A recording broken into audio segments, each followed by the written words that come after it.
It was a window into the world that we thought was unique and what could be a dry subject. We felt it was a really entertaining and fun way to sort of talk about, something that we feel needs to be talked about.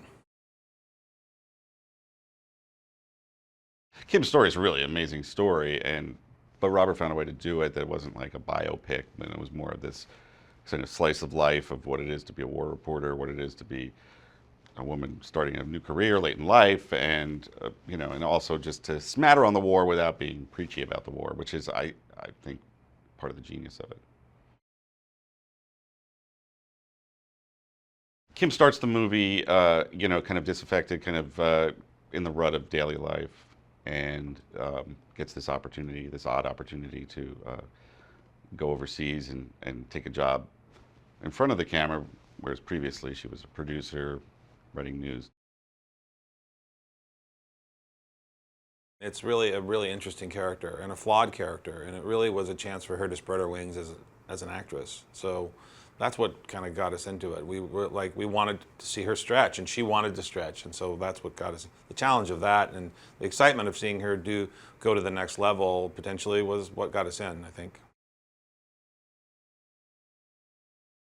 We did a lot of kind of tests and combinations of people and trying things out and seeing who Tina really meshed with. And Martin was her idea. She really loves Martin. I think, met him a few times and just kind of felt like there would be good chemistry, and she was right.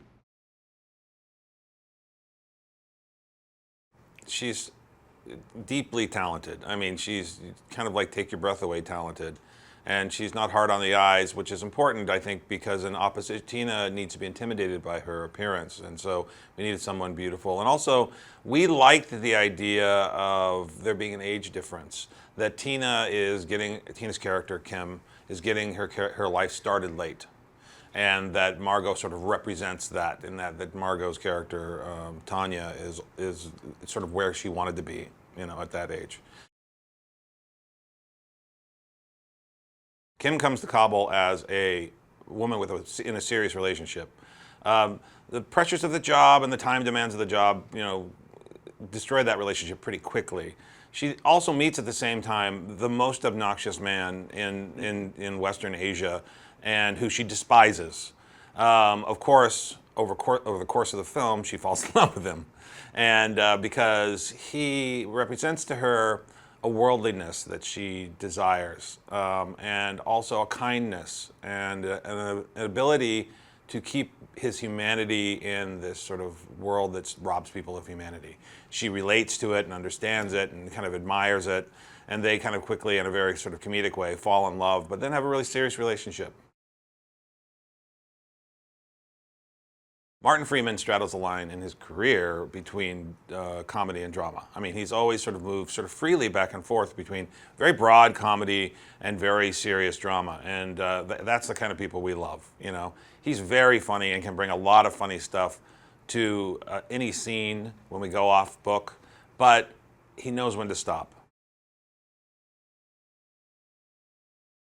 Colonel Holinek, who actually, of course, the movie becomes General Holinek, is played by Billy Bob Thornton, and he is sort of as we meet him, Kim is going on her first embed, and he is not happy with it. He feels like the embed program is a distraction, and he's trying to fight a war, and this is about publicity, and he doesn't like it. But over the course of the film, this sort of irascible, sort of hard-edged soldier who uses foul language, they become friends, and there's a grudging respect for each other over the course of the film. The Funhouse is a real place that they're called guest houses in Afghanistan, and I think they're in other theaters of war. They're called guest houses. It's for journalists and also contractors, civilians to live in. They're protected kind of fortress compounds in a way. And it's where in a culture that doesn't accept outsiders very openly, this is where they live. And the Funhouse is the one that's the star of the movie. It's the star house of the movie, and it is mainly journalists from different all over the world, and different networks from all over the world. And so it's sort of again, I think the metaphor is a college dorm. Kids from all over the country come to this college and they all land together. And there is that, because it's a high stress environment, and there's a lot of, and also it's a lot of people who are sort of off the chain to a certain extent from their culture and from their their loved ones.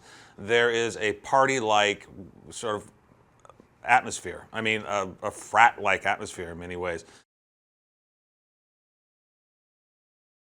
The military was not only indispensable, they were amazing to work with. They were so good at just consulting on every level. If we had a question about the script, if we had a question about the motivations of characters, how things work, they were really great, and not at all in a censoring way or a self-protective way. They're just like, this is the way it is, this is what happens. They set us up with all sorts of experts.